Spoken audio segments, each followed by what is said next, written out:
welcome back to Salisbury and Sweetnam Sports Podcast. And what a mammoth week it's been in the world of sport. We're going to talk sport. Welcome aboard, James. Thank you very much, Adam. As per usual, we discuss a large variety of sports on this show, so just skip to the description below to just view whatever you'd like to view. Now, firstly, Adam, it's been a week since I've seen you. What have you been up to?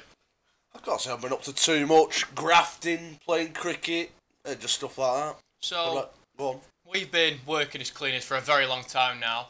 Yeah. For around the 3-year mark? 3 years, yeah. 2016 I took charge. Yeah, and that chapter of your life came to an end on Friday. It did, yes. I am no longer a cleaner at Hutton Church of England Grammar School, which is somewhat emotional and somewhat a relief in many ways.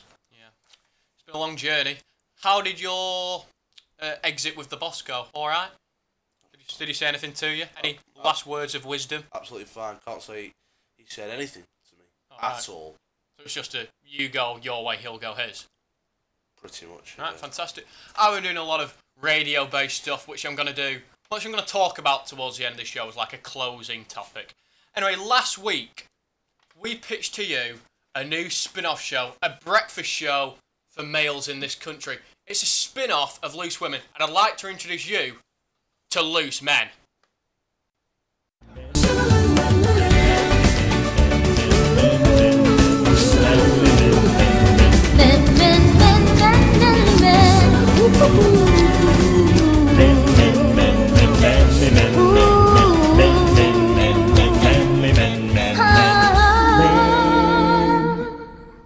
Right, I don't know whether that combination of the Loose Women theme song and the 2.5 Men song worked, but I'm hoping it did. Now, Adam, last week we had 10 very, very influential campaigners all competing for a spot on our panel.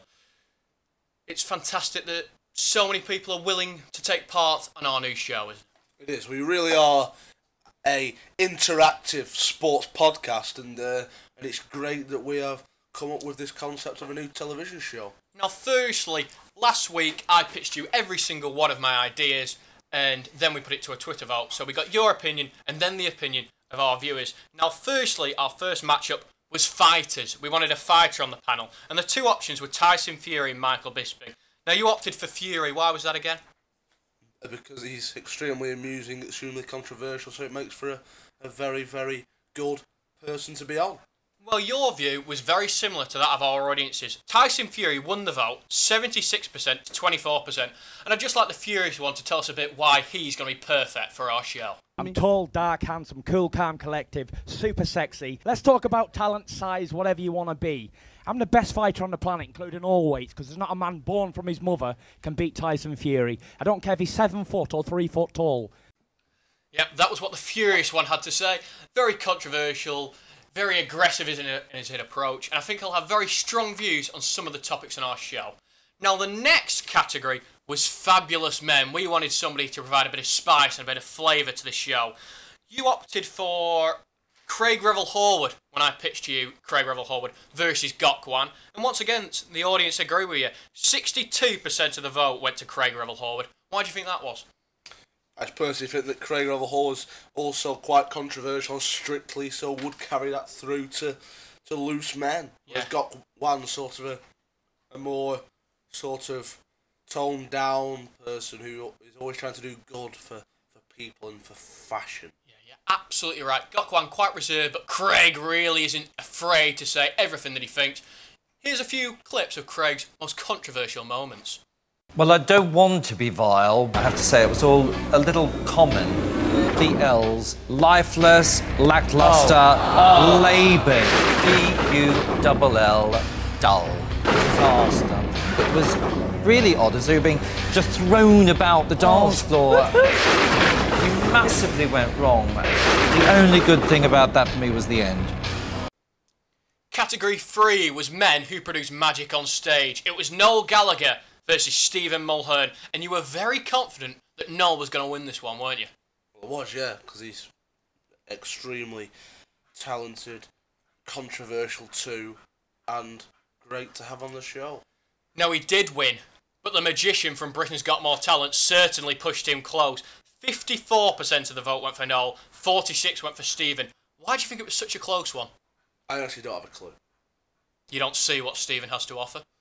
No, well, not necessarily compared to Noel Gallagher, no. Well, Noel's achieved a lot in life, and we always like people who have it but strive for more. So here's a small little clip of why we thought Noel was perfect for the show. Listen, I've got £87 million in the bank. I've got a Rolls Royce. I've got 3 stalkers. I'm about to go on the board at Manchester City. I'm part of the greatest band in the world. Am I happy with that? No, I'm not! I want more! Next up, another really close contest. It was the daytime TV presenters, Piers Morgan versus Philip Schofield. You wanted Piers, you like that little bit of controversy, don't you? I do, yeah. Yeah, he's great to watch, whereas Schofield's a bit bizarre in my opinion. Yep, well the audience voted differently. They love the Silver Fox. Philip Schofield nicked it, 55% of the vote to 45%. Here's a little clip of why I think Philip would be a great fit for our TV show.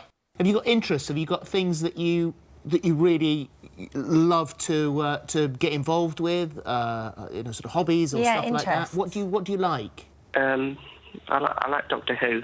Yeah. Okay. Would you like telly? Do you watch a lot of telly? Yeah. Yeah. Do you want to come down and see us secretly? You don't have to come on the telly. Do you want to come and spend the morning with us? Yes, please. Okay. Okay. You're invited. And then we'll see whether or not we'll have a word with the BBC and see whether or not you can go and spend a day at Doctor Who. Thank you. All right. Okay. No probs. You look after yourself. Good first step. Promise me. Promise. Promise. Thank you. Good lad. All right. All right. All right, well done. Yeah, I know that one was slightly different, but obviously bullying is a huge problem in this country, and Philip's working on eradicating that problem. So I felt that was an important one to stick in there. And for a lot of people, Philip Schofield's viewed as a hero, so here's We Buy Any Car on why they look up to Philip Schofield. At WeBuyAnyCar.com, we live by one simple rule. Be more like Philip Schofield. It might sound weird, but hear us out. By being more like the most loved man in Britain, unofficially, we hope to make the whole selling your car thing a bit nicer. For instance, Phil wouldn't haggle, so neither do we. Whereas being able to sell your car within an hour of getting a quote, oh, Big Phil would approve of that. Glorious. You could call it our Phil-osophy, but you don't have to. But you could. So Schofield. So all industries all over the world look up to Philip Schofield, but he's not just a sensitive guy. Philip's also never afraid to tell somebody when they're in the wrong. And at this moment, Philip Schofield took Katie Hopkins to school and embarrassed her. I don't like geographical location names, Brooklyn or London. Your child's called India.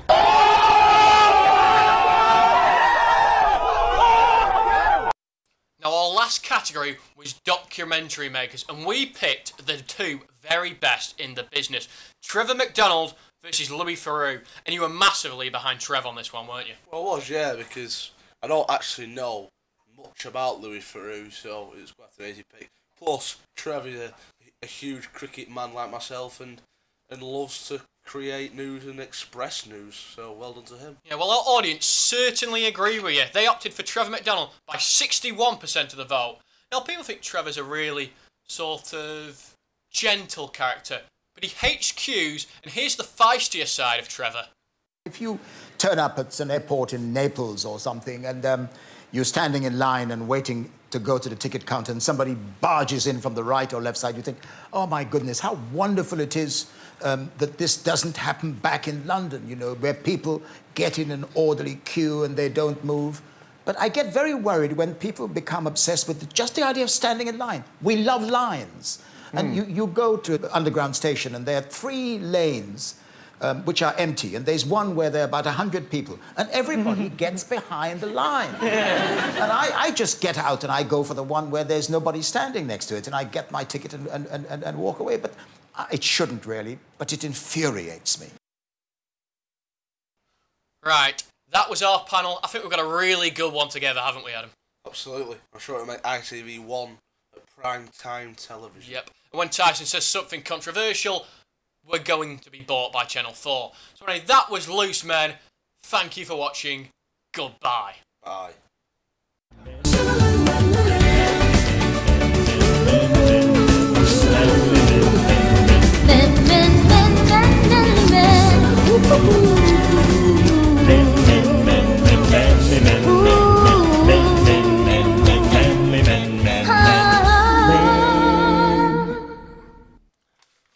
Well, where do we start? An absolutely incredible fixture, I suppose, in Kiev. Some extremely bizarre goalkeeping mistakes led to Real Madrid picking up a 3-1 victory over Liverpool and winning the Champions League. Firstly, is that the result you were expecting? Yes, it was the result I was expecting. Also, great to see Dua Lipa involved at these sporting events. A quite good-looking musician who has performed some huge records at the moment that can be heard all over Rock FM and stuff. So yeah, great to see that she was there. Yeah, Real Madrid, 3 cups on the trot, European Cups that is. An absolutely incredible achievement for Zinedine Zidane. Comes as no real surprise to me. Yeah. Well, firstly, we thought we were watching football. It turned out we were watching mixed martial arts at the very highest level. Sergio Ramos, an exceptional tackle on Mohamed Salah, and put him out for the whole game. Yeah, I don't necessarily believe that he meant to sort of injure Mohamed Salah so that he missed the Champions League and as a result potentially the World Cup. I don't believe that for 1 minute. But it obviously turned out to be a huge loss for Liverpool on the day. Liverpool started absolutely fantastically on the front foot, as we knew they would. A storm of Liverpool attack happened early doors, but they didn't score, and you've got to score when you're on top. And ultimately, they didn't score when they were on top, and that hindered them. Yeah, do you think the loss of Salah affected them more physically, as him being, the goal scorer, the talisman, or do you think it affected them more psychologically with them thinking, how are we going to win this without him? I think it means a bit of both, really. Obviously, Liverpool are a weaker outfit without Mohamed Salah. That's a fact. He scored plenty of goals this season, been instrumental to whatever success they've had, making the Champions League final, of course. But also on a more psychological moment, I'm sure Jordan Henderson and co were looking around at the 11 members on the pitch and thinking who's going to sort of create that spark that's going to lead us to win. None could do that quite as well as Mo Salah could, but ultimately Liverpool had plenty of talent remaining on the pitch when their talisman went off. So yeah. So moving on into the second half, Karius made one of the biggest blinders I've ever seen when he effectively just passed the ball to Karim Benzema. An exceptional bit of placement by Karim at the same time, being in the right place at the right time, but let's not beat around the bush. It was a howler of an error. Oh yeah, it was an absolutely awful error. But yeah, good nous from Karim Benzema to be aware of that, to stick a boot out and ultimately score the first goal. Look, you've got to. I feel awfully bad for Loris Karius because ultimately, this is a human being on the line, and the amount of scrutiny that he's become under after that final is absolutely incredible, really. Liverpool supporters are quick to suggest that you will never walk alone. I'm afraid that Loris Karius will be feeling like he's walking alone at this point. I think a couple of tweets I've come across on Twitter from Liverpool supporters is absolutely disgusting, really. Like telling him that he ought to go and die and stuff like that. There's absolutely no need for that. But no, yeah, an absolutely awful blunder. Which led to Real Madrid going 1-0 up. Yeah, and I'd be lying if I said I wasn't in tears at the time. It was a hilarious error. Let's not lie. It was funny, very funny. Yeah, it was quite funny. Yeah. What was the what were you at the cricket club at the time of the match? Yeah. Yeah. So what was the reaction in the club when he made that blunder? Just literally like jaws dropping to the floor. Like can't quite believe what they've just seen. Yeah. Liverpool equalised shortly after Mane popping up at the back post. Did you feel that Liverpool could have gone on to make something out of the game straight after that? Absolutely fantastic response, wasn't it, from Liverpool? And to put that error behind them and go at the other end and score was show real character, I thought, and yeah, they had the momentum at that point to go on and win the game. But obviously, without Mo Salah on the pitch, it hindered them a lot. But that doesn't legislate for a piece of absolute genius from Gareth Bale. Yeah, we're going to cover that now. How dare he even have the audacity to attempt that bicycle kick? I've seen some good ones, the likes of Wayne Rooney, Cristiano Ronaldo, etc. Was that the best bicycle kick you've ever seen? Because I had a heart attack watching it live. I couldn't believe it. I think in terms of the sort of hugeness of the game, of the event, I think it's one of the best goals ever scored, yes. But for me, Cristiano Ronaldo's goal against Juventus in the quarter-final, was slightly better for me.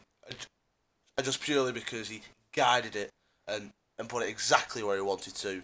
There's a hint of sort of luck in the Welshman's strike, but no, yeah, don't take that away from me. It was an absolutely incredible goal, and what an impact to make off the bench as well. And then shortly after, Bale decided he'd have the audacity to attempt another wonder goal, and he hit one from a long distance out. It should have been a relatively simple catch, so I'd have said, for Karius, but he fumbled it, and it went into the back of his own net. Yeah, not too much to say, really, other than the fact that he had another awful error, and that was the end of the game, basically. Real Madrid in cruise control from there on in. But what I will say about Liverpool is that, yes, it's a great achievement to get to the final, but ultimately Jurgen Klopp's been at that football club for 3 years-ish, and when he walked into that club, I personally believe that the goalkeeper and the defence were the main issues. Now, he's brought in Virgil van Dijk, who's obviously a world-class defender, so to a certain extent that's been quashed, those worries, because you've obviously brought in Trent Alexander-Arnold through the youth system, and Lovren's okay, and Robertson at left back has been a fantastic addition too. But ultimately, another main issue when he walked into that club was the goalkeeper. Now he's brought in a couple of goalkeepers who haven't cut it clearly. So for me, although Loris Karius has made an utterly awful error, well, two awful errors, it ought to be on the manager's head for me, because what the hell is he doing at that club and not bringing in a quality goalkeeper? It was absolutely remarkable for me. Yeah, I tweeted shortly after, as a Manchester United fan, that Karius was my hero, because he really did cost them the game. It's one apiece if Karius didn't decide to take the Champions League finals, a bit of banter. Should we be blaming everything on Karius, or would you blame it on the team as a whole? No, yeah, like I said, I think the manager needs to take responsibility. I thought it was an okay performance on the night from the outfielders. Obviously, they ought to score when they're on top, and they didn't, so that didn't help. And the loss of Mo Salah, as we've said, is a huge hindrance too. But no, I think Loris Karius will take a lot of the blame, and Klopp ought to take plenty as well. Yeah. Where do you see Karius' career going from here? Will he ever be able to get back to that sort of level again, or do you think psychologically he's going to be a bit too dented? I'd be surprised if he ever played for Liverpool again, and he clearly showed on the night that he's not at that level of a Champions League final. But what I will say actually is the attempts largely he dealt with okay. I mean, that Ronaldo header in the first half was a good save.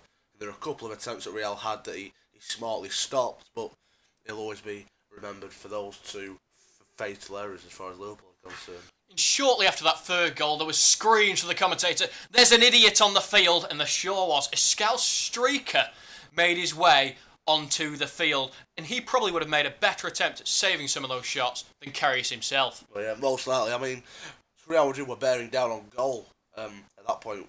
People seem to forget, but no, yeah, absolute clown on the field. Let's be honest, absolutely no time for pitch invaders in football, really. And it's certainly a long way back from Kiev for those Scouse supporters.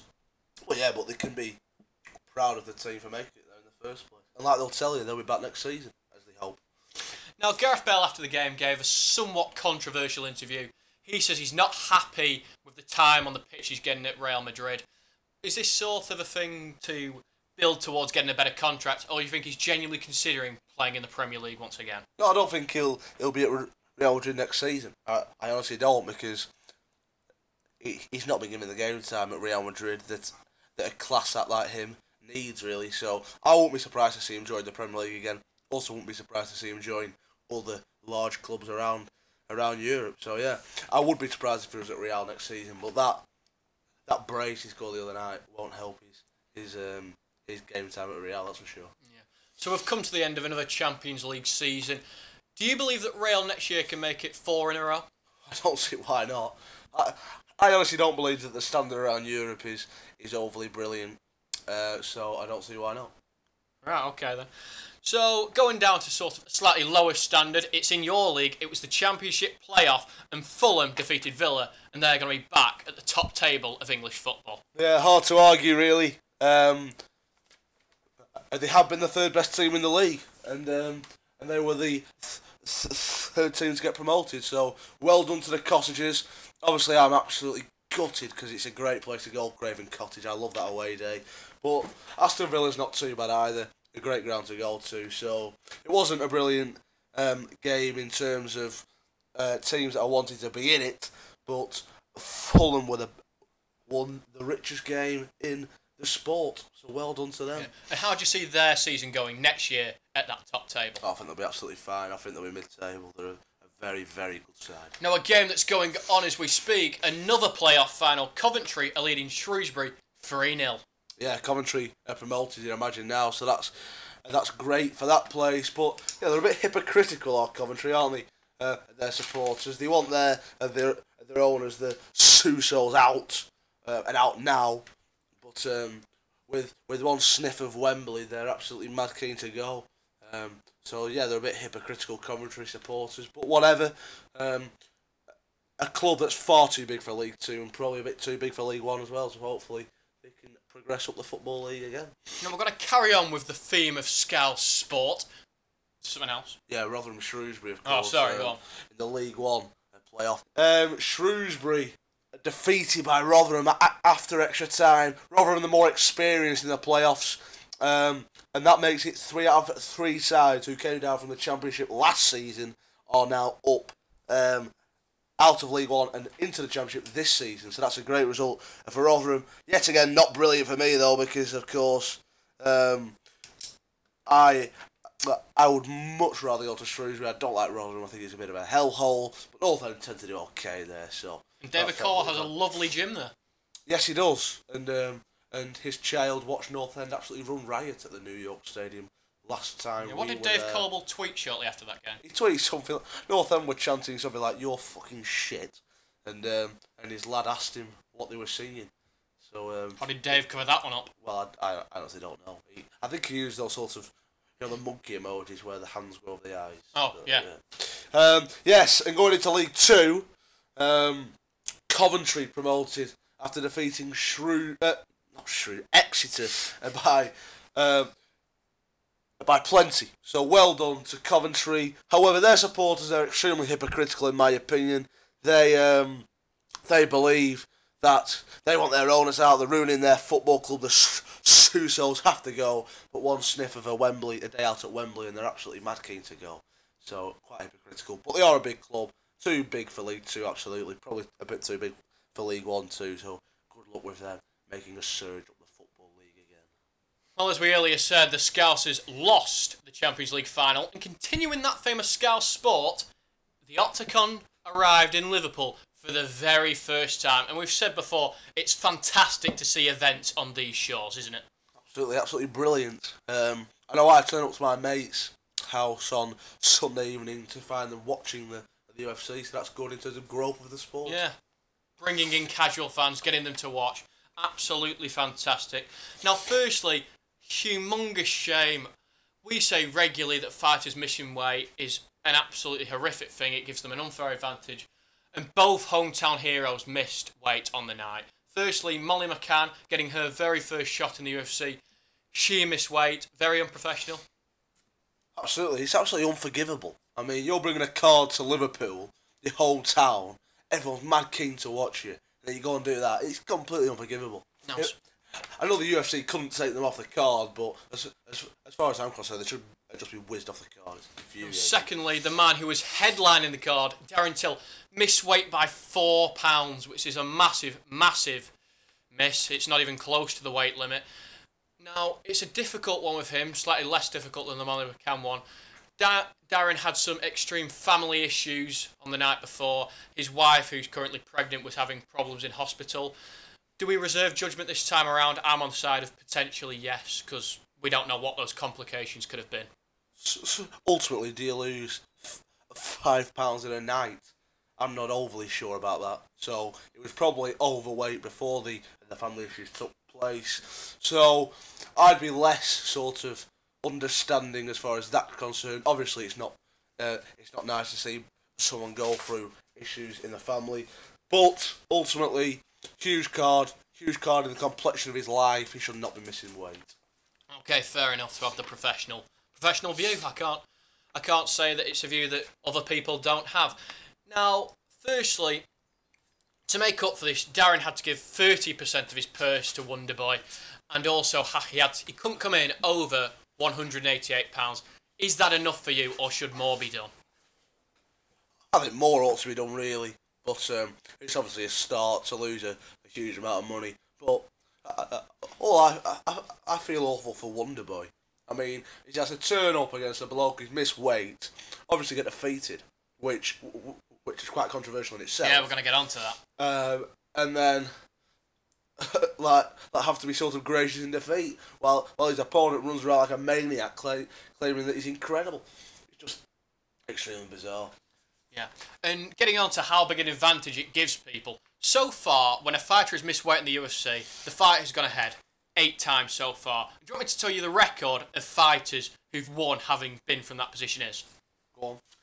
7-1. 7 fighters out of the 8 who've missed weight have gone on to win the fight, and that shows how unfair an advantage this is. Well, absolutely, and hence why the fight shouldn't go ahead like necessarily. You know, it's slightly different in boxing because the cream tends to rise to the top, but in a sport like UFC where records aren't as prevalent, it makes a huge difference for me. Yeah.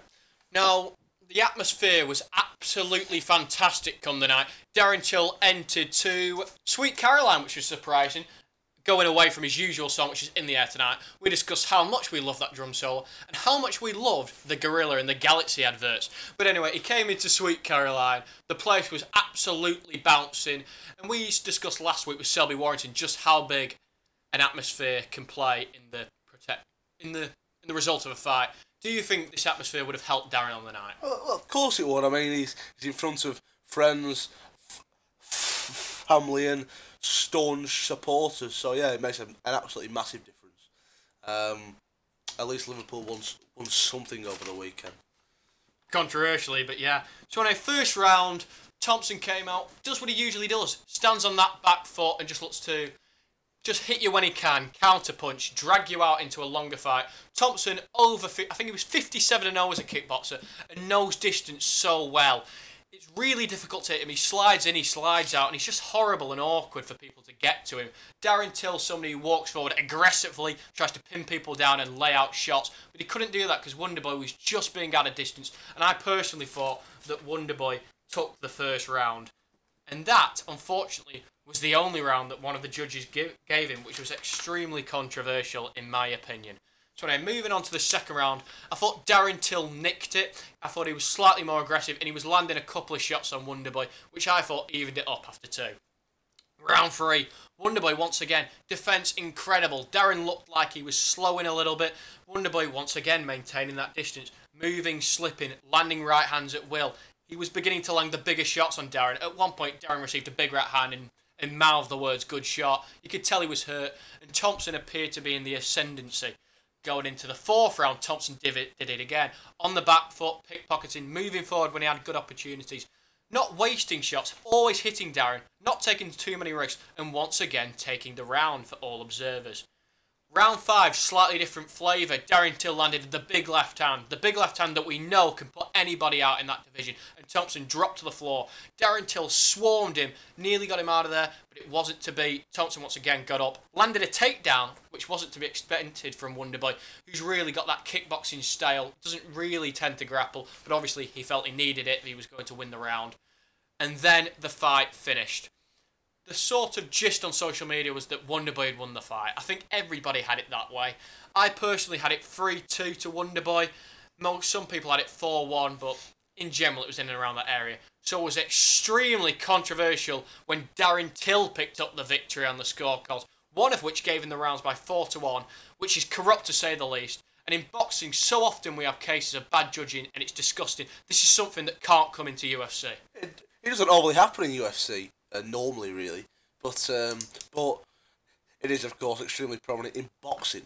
Yes, it's awful. I suppose if UFC is to grow in this country, you can't really have hometown heroes getting defeated, but that's not an excuse as to why the judges ought to have been leaning towards Till. I saw the knockdown, actually, in the last, and when you knock people down towards the end of a fight and rounds, judges sort of tend to give what happens at the end of the rounds tends to stick in the mind as more than towards the start of the round, so hence maybe why Wonderboy lost the last round. Yeah, I certainly agree. I thought he lost the last round, but I thought he won 3 out of the 5, which would have been enough to get him the decision. Yeah. Do you think in that last round, Darren Till missing weight, do you think that would have given him a big advantage in getting that knockdown?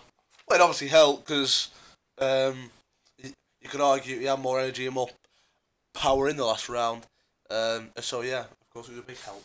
So yeah, the only 2 people I saw give it to Darren Till were Nick Pete, who's an excellent podcaster, does the Fight Disciples. They actually won Sports Podcast of the Year last week, so congratulations to them. But ultimately he's Darren Till's mate, so you can see why I'd side with him.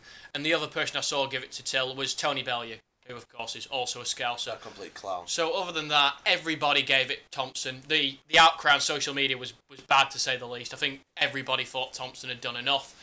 But let's not take too much away from Darren. I know he didn't win the fight as far as everybody's concerned, but he did get in the ring with the octagon, with Wonderboy extremely soon in his career, and I believe that Darren's still a special fighter.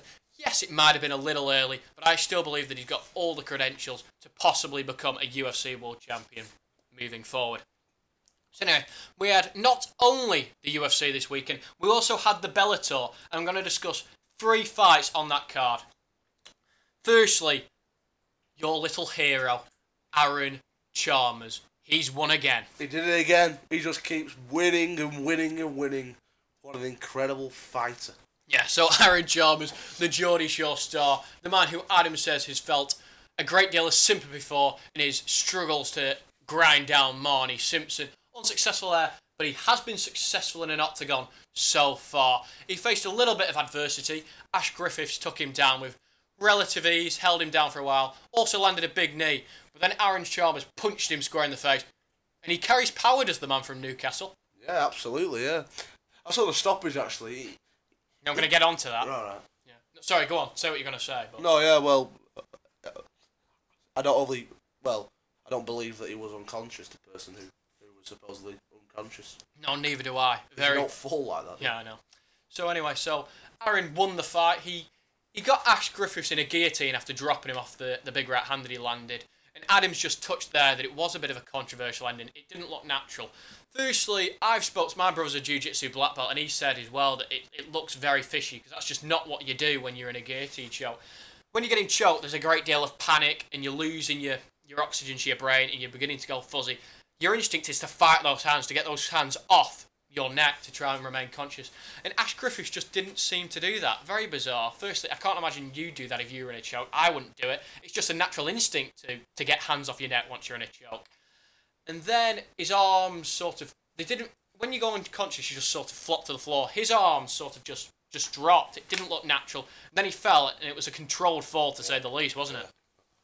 Well, yeah, the arm sort of came down to stop him from flopping awfully. So, if you're unconscious, you're not able to control your fall. So, Yeah, quite bizarre indeed. So I don't know whether Ash Griffiths bottled it or what. I don't entirely know what's gone on, or if he was paid to take a dart.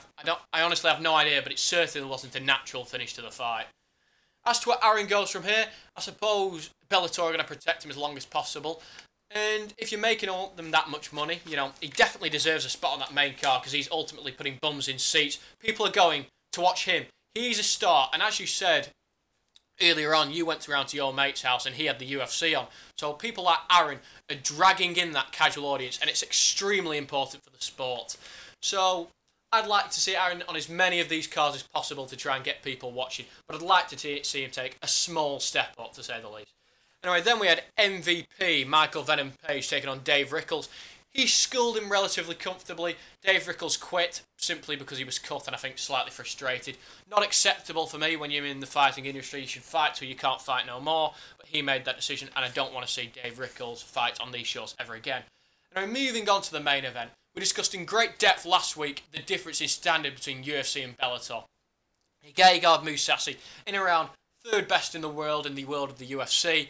He's transferred to Bellator due to contract disputes. He took on Ricardo Carvalho for that middleweight crown, and he beat him very, very, very easily. The former Chelsea defender? Not the former Chelsea defender. I believe that's Ricardo Carvalho. Carvalho? Yeah, that's the exact right name, isn't it? Yeah. That's why I said it. Yeah. No, he wasn't in the octagon with a Portuguese centre-back. He was in the octagon with a Brazilian striker, who he beat relatively comfortably. Who did he play for? I'm joking. You mean striking people in the head, not striking football, yeah. Yeah, and my knowledge on Brazilian football teams has just gone out the window trying to think of one. Santos! Or Corinthians. Fantastic. Believe Ronaldinho played for Corinthians. Correct? Is that correct? Yeah, I think so. I know Tevez did. Yeah. So anyway, moving back onto the sport of the UFC. MMA. Gegard won that fight relatively comprehensively. He's the new Bellator champion. The issue is he just too high a standard for this organisation? If fights are going to be that easy for him at the highest level? Well, yes. And hence why he ought to move up to the UFC, which has more talent. Yeah, you're absolutely correct. Hopefully they can find him some sort of people to give him competitive fights, but I just don't see it. I think he's way, way too good for that organisation. But it's nice to see that the sport's not overly monopolised nowadays. Now, UFC have signed a deal with ESPN. They're going to be showing all their future fights on free-to-air TV, which is perfect for the sport and once again bridges out to a wider audience. And that calls a day to our UFC talk. Moving on to the darts, Mensur Suljovic has won the first World Series of Darts event this year. It was at Germany, and we've just been discussing the growth of the sport. They did it at a football stadium, Schalke to be precise, 20,000 people. How big a leap is this for the sport of darts? It is a big leap, but it comes as no surprise because the sport just keeps growing and growing and growing. Max Hopp, obviously, a German star over there in Germany, and they're really getting into the sport. So yes, fantastic. Mensur Suljovic had a great week and looked absolutely delighted with the victory. So well done to the gentle. He's simply the best. He defeated Dimitri Vandenberg, and I know it's not a major, but is it fantastic to see these young talents get it so far in World Series competitions? Absolutely. Dimitri Vandenberg is one of the future stars of the sport, and he showed that the other day. Charismatic, can dance, can throw darts. He defeated MVG and came up short against Mensur Suljovic, but what a run in the tournament it was. Yeah. Are you happy to see Mensur pick up another big title and see his growth as a darts player? He's really beginning to ascend on the sport in a big way. Yeah, it's a classic example of a sportsman who matures past the age of sort of 35. Peter Wright's another. So yeah, well done to Mensur. Yeah. It's great to see. Yeah, we've got another major coming up this week. The World Cup of Darts, one of my favourites. Players get to represent their nationalities in a big competition. I'm going to briefly go through the draw, and we're going to decide who we believe is going to get far. Firstly, Scotland versus the United States of America. Peter Wright and Gary Anderson are going to have too much for Big Daddy. Oh yeah, absolutely. I think they'll go far. Yep. Next up, Denmark v Brazil. Are you favouring the Brazilians in this one? All day. Diego Portello, whatever his name is. Good player. Very good player. Next up, going back to Mensur Suljovic, he'll be teaming up with Rodriguez, I believe, and they're taking on Japan. They should win this very comfortably for me. Rowdy John and Mensur really ought to sort of comfortably breeze past the Japanese. John Park, Darth Maple, he's back. He's representing the Canadians. I believe they'll breeze past the Italians. Yeah, I think it's a decent game. I think John Park's not what he once was, unfortunately. Quite even, actually. Hopefully John Park can go far, because I love watching him play darts. Yeah. Mark Webster takes a break from World Cup action when Gerwyn Price teams up with... Help me, the name's gone. The Ferret. The Ferret, thank you, yeah, so... Which is... Johnny Clayton. Johnny Clayton. There we go, there it is. The man who was the runner-up, I believe, in the Players' Championship. But, yeah, it's a good pairing. Yeah, so they're taking on Thailand, and I believe they'll comfortably beat the men from Bangkok. Absolutely, yeah. So anyway, Australia versus Hong Kong, the next game. Two veterans, Simon Whitlock, Carl Anderson, both very talented players. I believe they'll beat the newcomers quite easily. Good game. But the Aussies will win. Russia versus Spain. Boris Koltsov, with one of the greatest beards in sport, and also wears sunglasses extremely well. Quite nice to look at, sort of like an elderly Terminator. But I don't believe those skills are going to be enough to defeat the men from Spain. Alcinas and Reyes win for me. Well, absolutely, yeah. It's quite entertaining, the Russian, for the first couple of darts he throws, but then you realise he throws slowly and looks like a bell end. So, yeah, Reyes and Alcinas will go far in this tournament, and they will breeze past the Russians. Then it's our men, the English, Rob Cross and Dave Chisnell. They're taking on the Czech Republic. And do you believe that England can get their campaign off to an exceedingly good start in the opener? Yeah, I think it's a tough encounter, actually. We'll not be surprised to see England get beat, really. But I think England will progress because they have Rob Cross and Dave Chisnell. And it's Greece versus Finland. John Michael should lead the Greece to quite an easily Mediterranean win. I'd go for the initiative, if I'm honest. Quite impressive last couple of years in the World Cup. So, yeah. Another great game coming up. Northern Ireland versus Poland. I'm going to go with the Northern Irish, Brendan Dolan and Daryl Gurney to win that. Yeah, Super Chin ought to carry that Northern Ireland side to victory. Switzerland versus China. The Chinese to win. Don't care. No, neither do I overly. Then again, it's New Zealand versus Singapore. New Zealand, a slightly underrated side. Warren Parry captaining them. But I can't help it. Paul Lim, the 62-year-old darting genius, is my hero. And I hope the Singaporeans win this fixture. Yeah, I'll be rooting for Singapore, but New Zealand will win. I believe in the Singapore. I believe in Paul Lim with all my heart. Of course, last year they defeated the favourites in Scotland, so who can write them off? Now, then it's the Netherlands, the team that are probably the favourites in this World Cup. They've got NVG and Raymond van Barneveld, two of the greatest of all time. They should absolutely give Gibraltar nightmares on stage. Yeah, they should defeat the Rock of Gibraltar quite comfortably. Yeah. Final fixture, South Africa. Devon Peterson should defeat Hungary. Yep, he really ought to. And that's why South Africa will probably win. So who's your pick for the whole tournament? Scotland. And why because Scotland have been awful the last couple of years. Wright and Anderson notoriously do not play well together. But this time, I think they will. So I'm going to go for the Scots. So you think they finally got over the fact that Gary Anderson had a spat on Twitter with Peter Wright's wife? I think so, yeah. Probably over the fact that Peter spends a little bit too long on his hair. Yeah.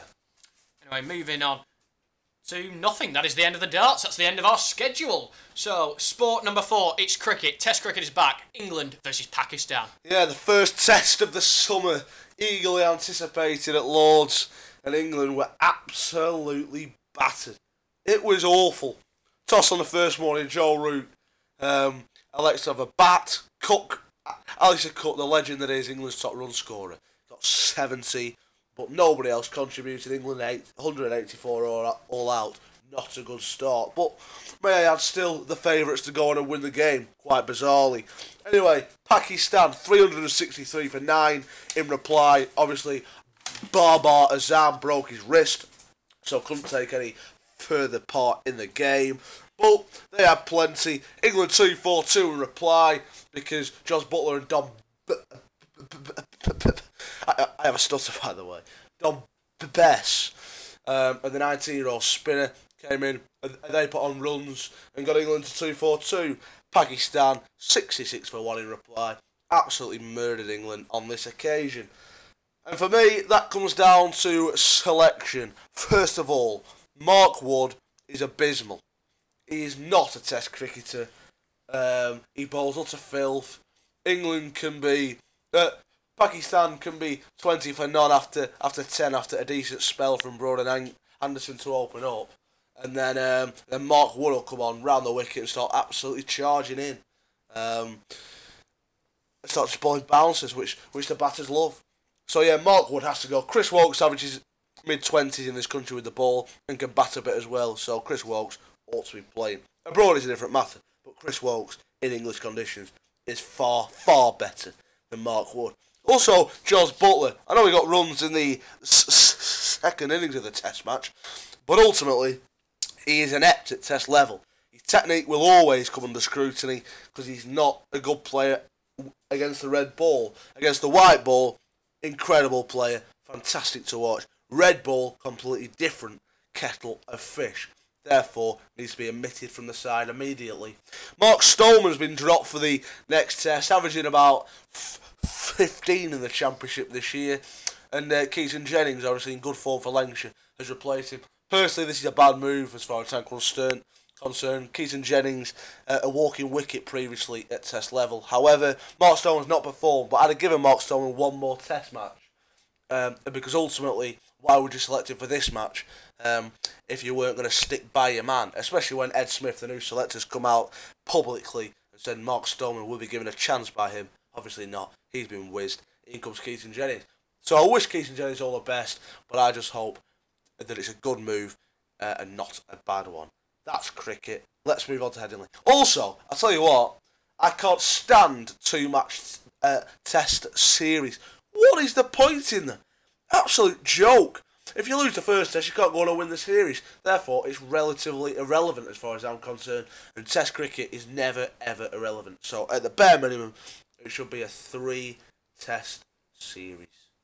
I'd just like to quickly ask you before we move on from the cricket, how did your weekend of playing go? I was involved in 2 wins. 2 wins? And that's the main thing.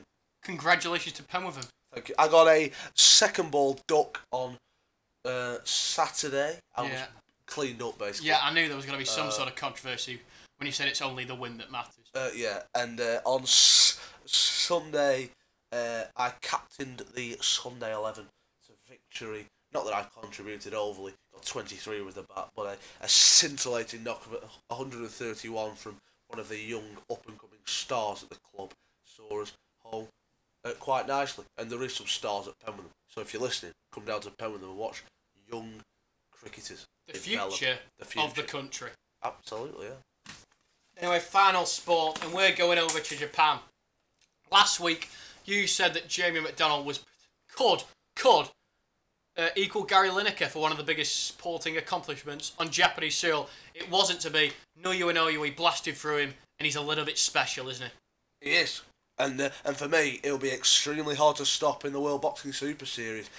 He's a man who carries immense power, hits people hard, and gets people out of the ring without real fuss. Yeah, I'm glad that you touched on the World Boxing Super Series there, because we've got Zolani Tete, the massive, massive puncher from South Africa.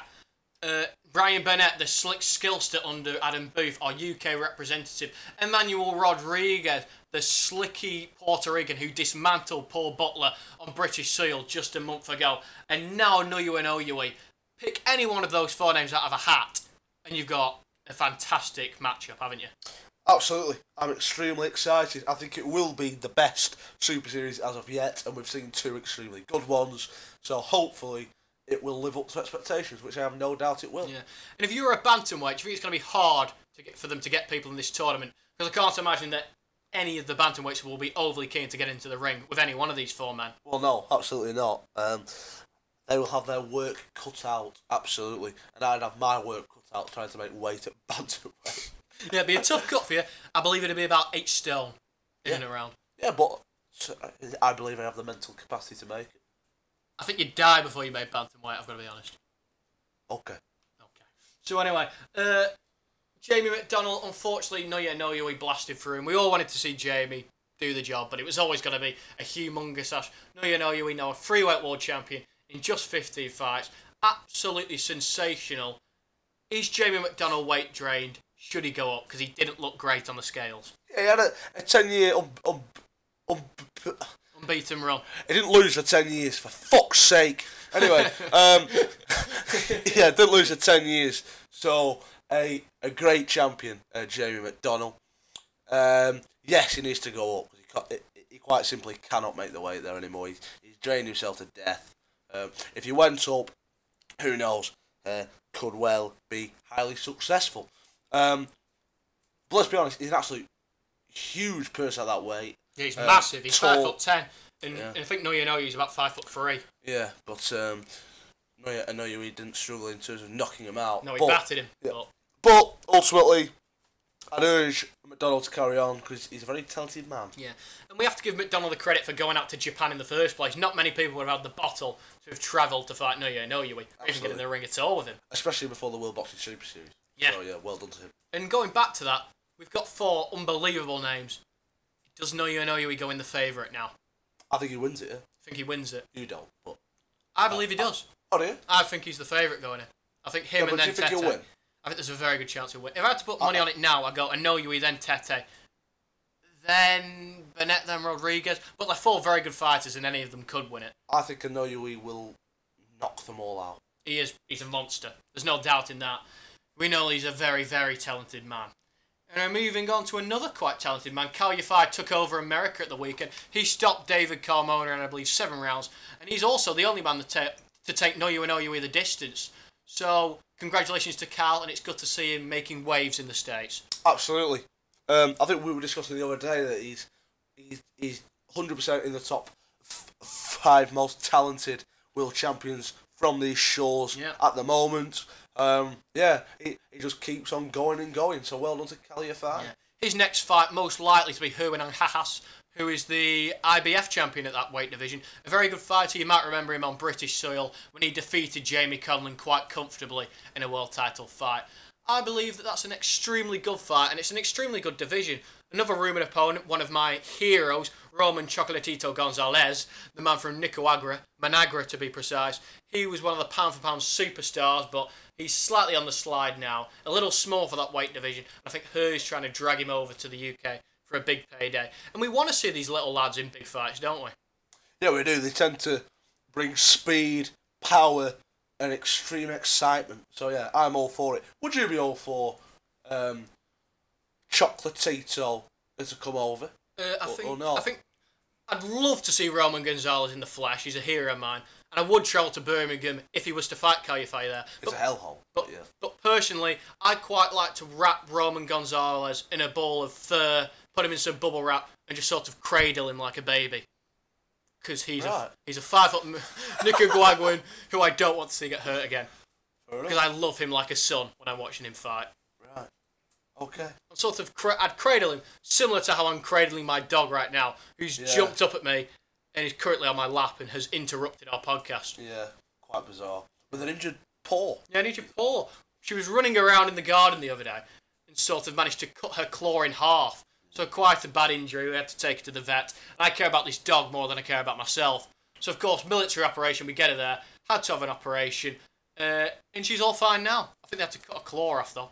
They had to cut the whole thing back, and then what happens when you have to stop your nosebleed? Cauterize it. You have to cauterize the wound. And now that Molly is fine. So there's a lovely update to you on my English Bull Terrier. Thank you very much. And then moving on to the heavyweights, we're extremely close now to our trip to Manchester for the Mac to return to the ring. And finally, Tyson Fury against Sefer Safari.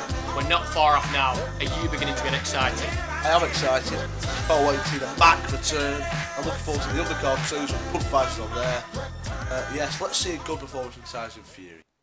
No, a man who's very well known on this show. It's Mr. Let's Go champ. It's Shannon the Cannon Briggs. He's apparently set to ambush Fight Week and the fight night itself. Are you looking forward to a return of the champ on this soil? If I'm honest, a bit annoying as far as I'm concerned. He's clearly not good enough to be in the heavyweight mix. He showed that on that Hay undercard.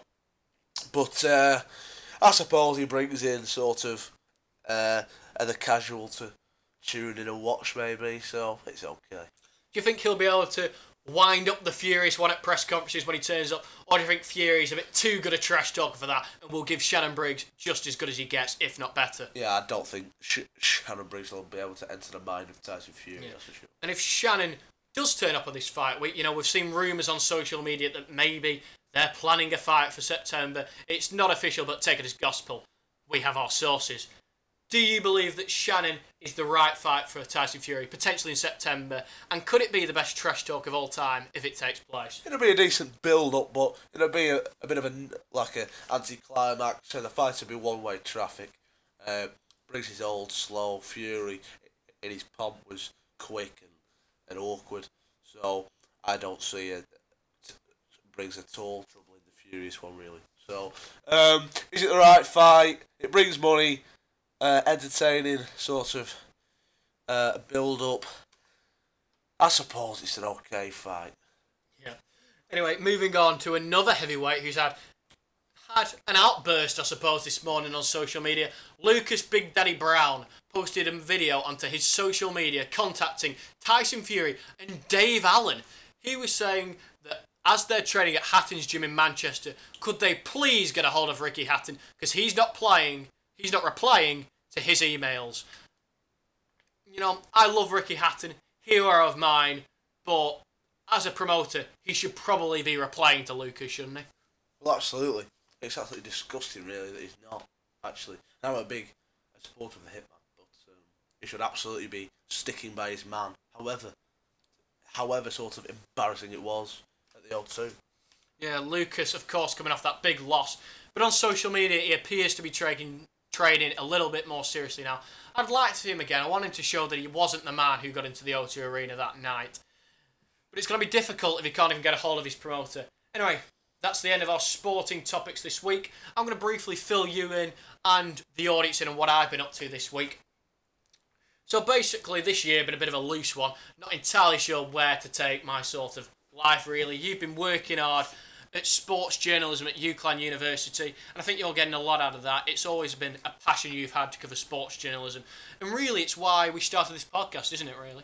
It is, yeah. I jokingly suggested it to James a couple of weeks before we started it, and then the sort of suggestion went out the window for a couple of weeks, and then one day I called James up. Was it after or before the World Championships? I believe it was straight after the World. We recorded the first one in February. Yes. February 4th we recorded it. I remember that. Good knowledge. Yeah. And I said, James, we are doing a sports podcast. Yeah. And then the rest, as they say, is history. Yeah, it all came together on one night. Put a logo together. Our original one, I don't know. For anyone who watched our first episode, it was like a very sort of basic green logo with a few sports stars that we look up to on there. I still think it's very good, actually. Yeah, it is a decent logo. And then created by my little brother Luke, who's also our technical producer, and has to do a hell of a lot for this show. And then John Moore took over and produced our current logo. But anyway, I quite enjoy doing this podcast, so I took a hit on a course that's going on in Blackpool at the moment in association with the Prince Trust and Bauer Media with Rock FM. So the basis of this is we turn up on Tuesday for a taste day, meet other sort of young people that are interested in radio and want to do this course. And then on Monday we kicked off. So working on your radio voice, what to talk about. Guests coming in from Rock FM, Radio City to talk to us and tell us all about the inner workings of the radio. All sorts of jobs that take place behind the scenes. And obviously ultimately making our own podcast. And we were split into 3 groups, so we had 2 girls with special educational needs who worked hard on working on a podcast for children. So all sorts of children's stories, and this is something they're passionate in doing, and hopefully they can take that further. Then we had a group of 1 photographer and then 3 trans people who luckily have all met each other on this course. They've all been through similar issues, and they decided to make a podcast on the LGBT community. And I think I'm proud to say that I managed to get for a whole week without offending them.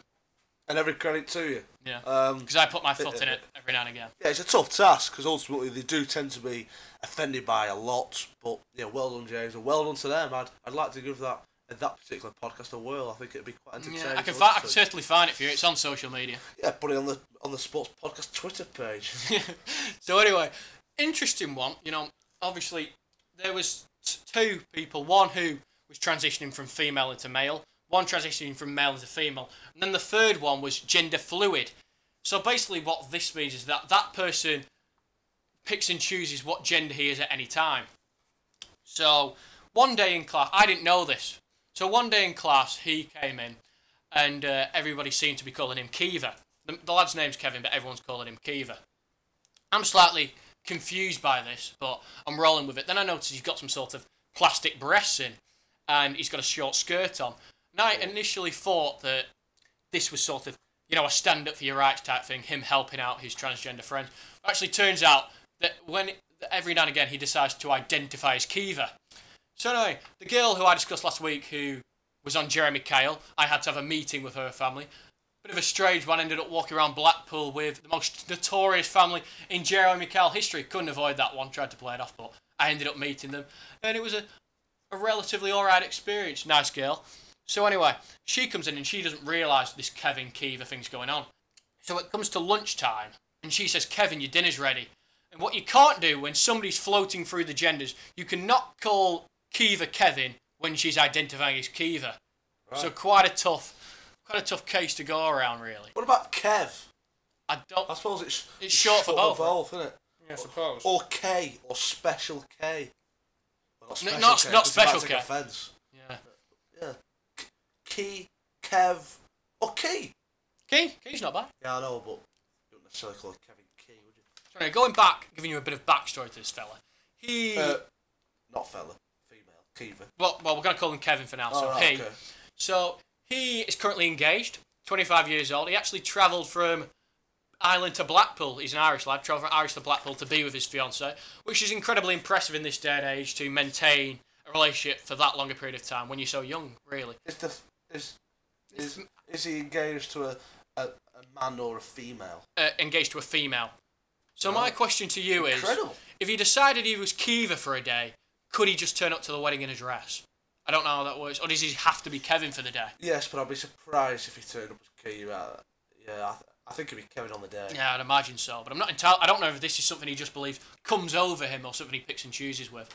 I can't say I'd be overly keen to sort of marry a person who is a female but likes to become a bloke for the day. But each to their own. And I wish Kevin all the best.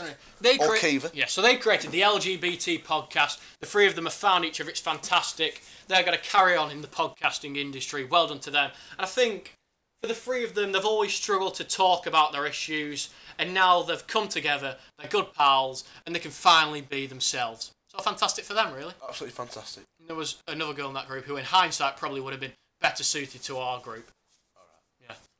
So anyway, we did ours. We did a mix of film, sport, and mixed in the Prince's Trust. So the Prince's Trust organisation, we were just tying in. So we do talk about sport and then say all the courses that the Prince's Trust do for sport and then film, etc. Yeah. And we also did an interview with the football manager I was talking to you with last week, the Blackburn women's one. And I'll try and get that up on our YouTube account at some point because it's a decent interview. But then, so that's what we did for ours. And hopefully they have a lot, well, they do have a lot of contact. They seem to think they're more right at this. So on Tuesday we're doing sort of a reunion day. The tutors were obviously really nice people, really supportive people, people that really are passionate about helping young children, young adults rather, really good at their job. I enjoyed the course all in all, and hopefully I can make something out of this ultimately. I'm absolutely delighted for you, James, because I know that you've been scratching around trying to think of something to do. So yes, it's quite refreshing to see that you've got a vision. So well done to you, James, and I hope you had a fantastic week at Rock FM Prince's. Yeah, quickly before I forget, there was a girl on our team who had severe confidence issues. So at the start of the week, we had this like little taster session, and we had to record about 30 seconds worth of us talking just about ourselves, our interests, our skill sets, etc. And she was really nervous about even doing that. But over the course of the week, she generated confidence, and by the end, she was speaking in long paragraphs and stuff. So it just sort of shows how important this course is and how radio and talking, etc. can boost those confidence skills. I used to talk about this all the time in drama when I was pitching it to like wannabe A-level students about transferable skills, and this is certainly something that the Prince's Trust helped me with. There was also like a girl who I discussed briefly doing photography. I think she lacked confidence to a certain extent.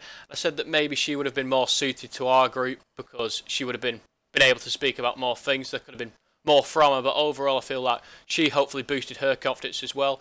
And also there was a girl who was one of the coaches who mentioned that she had a stutter before she started radio work, and now that's gone. So obviously for you, Adam, that'd be something that hopefully could help you maybe in the long run. But yeah, that was basically all I had to say on that point. Of course, well done. So on next week, I'll give you an update on whatever's going on in my life, as I tend to do.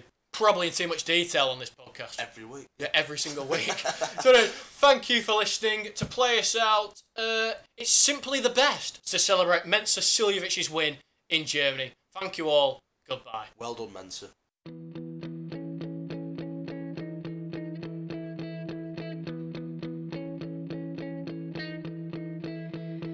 I call you when I need you and my heart's on fire. You come to me wild and wired.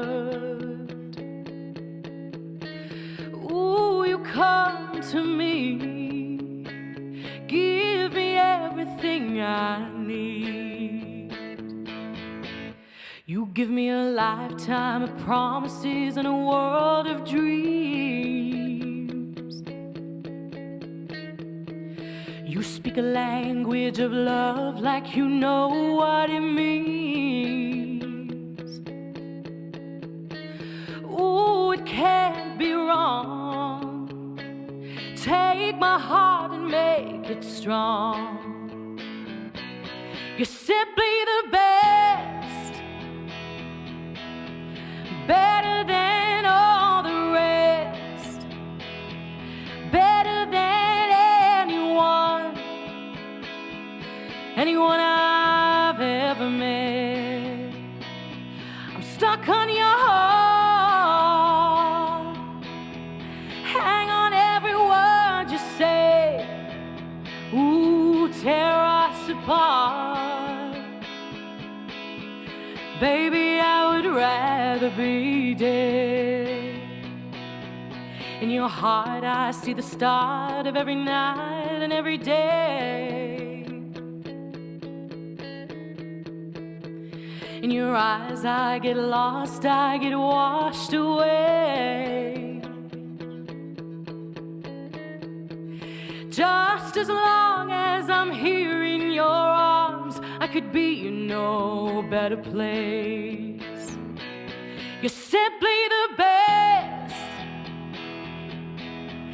better than all the rest, better than anyone I've ever met. I'm stuck on your heart, hang on every word you say. Ooh, tear us apart. Baby, I would rather be dead. Each time you leave me, I start losing control, walking away with my heart and my soul. I can feel you even when I'm alone. Ooh, baby, no,